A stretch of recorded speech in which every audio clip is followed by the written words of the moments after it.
And then your mind and body aren't going to feel resistance against it, or not going to feel at least nearly as much resistance against it. And it's going to feel very natural because your mind and body is like, yeah, I do this. This is me. Hey guys, what's up? What's going on? My name is Sabrina and welcome back to my channel where we talk about everything positive mindset, personal development, and just creating a version of yourself and a life that you love. And in today's video, I'm going to be talking about why your new habits aren't sticking and how to actually make them stick. If you like what you hear today, don't forget to give this video a big thumbs up to help with the channel. Feel free to subscribe if you want to see more stuff like this. And without further ado, let's get into this video. Now, the reason why your habits aren't sticking and why it's so freaking hard to create new habits, this goes back to our reptilian brains, because we know we have evolved as humans, and the basis of our brain wants to keep us in the known and wants to keep us at our baseline and wants to keep us in our habitual things that we already are in habits of, because it wants to conserve our energy. And so if your mind and body aren't already in a habit of things, it wants to just pull you back to what it knows. So when you wake up in the morning, whatever you first do in the morning, whether it's walking straight to the bathroom, brushing your teeth, or walking straight to the coffee machine to make coffee, whatever it is, your body's in that habit. You don't even think about it and you're just walking over to wherever you go to. Doing something different requires more energy of your mind and body because it's not programmed to do that. And so it's trying to just switch you back. And especially if this is a new habit, a habit that threatens our safety, a habit that questions whether we're going to be criticized, such as going to the gym, and a subconscious thought in your mind or conscious thought is what if people see me and I look stupid? What if I look like I'm too big to be going to the gym? Which is a big point of going to the gym to get healthier. But if it's anything that triggers you feeling unsafe, you feeling criticized, you feeling like you don't know what's going to happen because this is a new habit, your mind is further going to keep you in its comfort zone because it's you've never been there, you've never done that. I don't know what the result is, so let's just not go there. So what we want to do to really make these new habits stick, to really become this new person that lives this lifestyle, whatever it is we're wanting to create, is to train our mind and body that this is our habitual baseline, that this is our behavior, that we are this person that does these things. And we do a lot of this in my signature program, but it's a lot of switching your identity.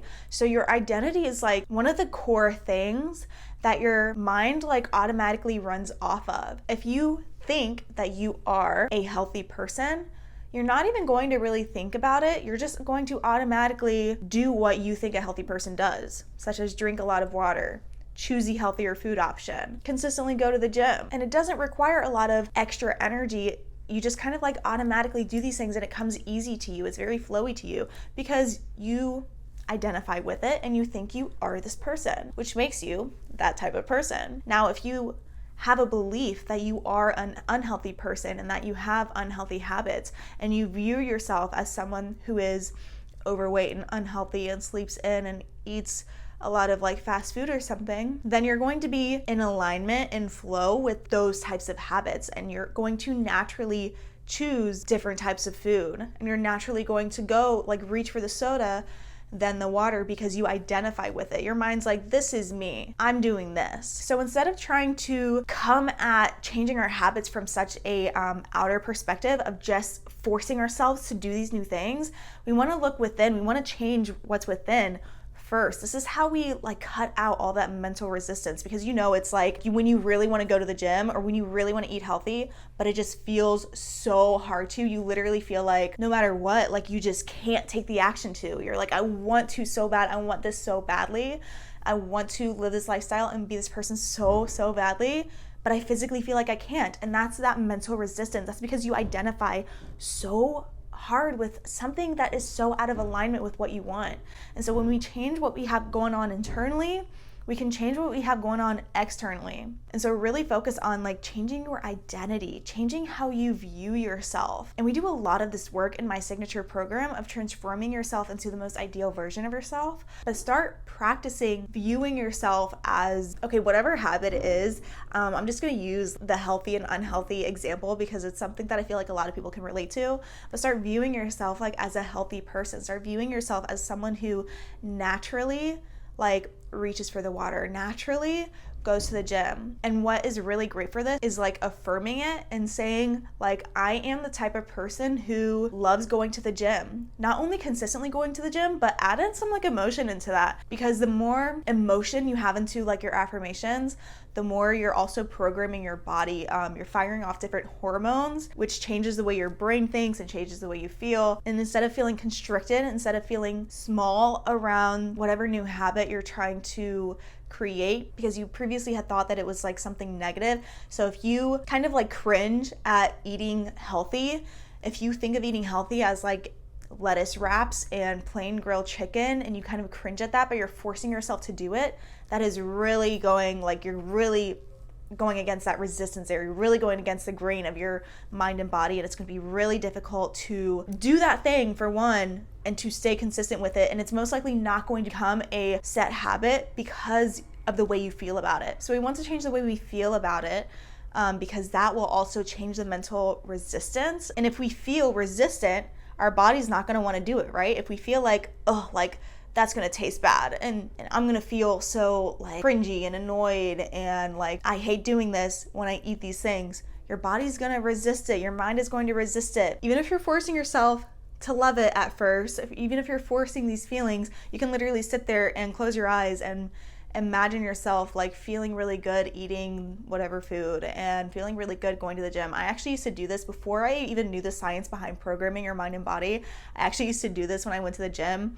I would be on the stair stepper hating my life and be like, I love doing this. I love the stair stepper. Like, look at my nice ass. And I would like do that before I even knew the science of it. But it worked, because now I actually love going on the stair stepper. So definitely change the way you feel about it. But going back to affirming it, anything you say after I am, the mind identifies with it. So start saying like, I'm the type of person who loves going to the gym. I'm the type of person who wakes up at my first alarm with excitement to start my day. I am the type of person who loves moving my body, who craves moving my body. I'm the type of person who is naturally in a good mood. Whatever habit you want to start, whatever thing that you want to become, start saying I am. And I always like to say I am the type of person who, and then say it. But you could just say like, I am a morning person, or I am whatever. Either way, saying I am, your mind is like, it's like little seeds planting into your mind. And it's like, oh, like maybe I am this person. And then after a while, it's like, okay, I am this person. And you start to naturally act like that. And also visualizing yourself doing these things. So a practice that I've recently started that I really love doing is visualizing in the morning when I wake up, visualizing how I want my day to go. If I'm wanting to do really well something, I visualize myself doing really well at that. I visualize myself killing it at my new habits that I'm setting for myself. And when you visualize it, you're also programming your body that you are this person and that you're naturally doing these things. And there's this one study I read on, I don't remember the details, but it was a study on people like learning to play the piano. And there was a group of people who only strictly just practice the piano like normal, like how normal people do it, just like practicing with the teacher, looking at the book and practicing like that. And then there was another group who did it like the normal people, just looking at the book and practicing with the teacher, but they also visualized. They sat there for, can't remember how long, but they sat there for like, I'm making up this number, but maybe like 15 minutes, and would visualize themselves like playing the piano really well. And that group that visualized it were like a crazy percentage amount better and on point and skilled than the other group who just physically did the act like how we normally typically do. Because when you're visualizing yourself and your first person eyes doing something, you're also like normalizing it in your body. Like I was saying, when you just wake up, the first thing you do is like go brush your teeth or go make coffee. That's like a habit. When you visualize it, you're creating that habit in your mind and body.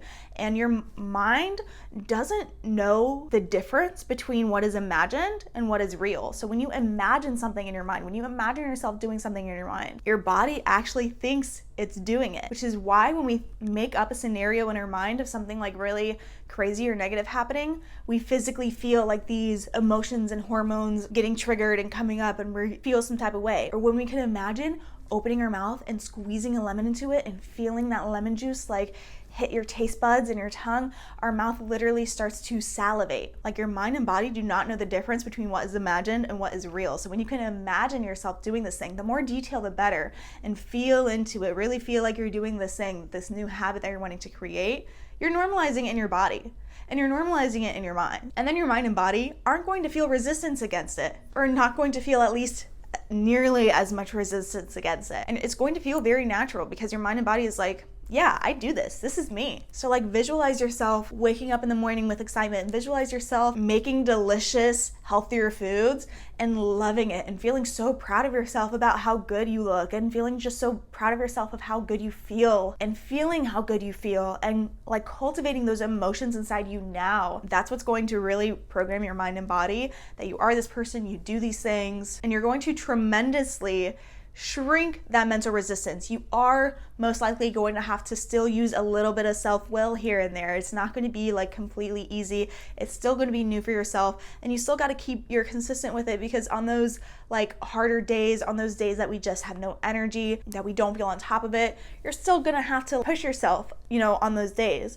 But the amount of self-will that you're going to have to use when you practice these things, when you implement these things, rather than if you just try to set habits and create these new habits like you have been doing, it's gonna be so much easier. So I wanna know, comment below what habits you're wanting to implement so that we all can kind of just encourage each other and lift each other up. But that is it for this video. Thank you guys so much for watching. If you like this video, please don't forget to give it a big thumbs up to help out the channel. Subscribe if you wanna see more stuff like this. Feel free to share this video with anyone you feel like we wanna hear it, and I will see you guys in the next video. Bye.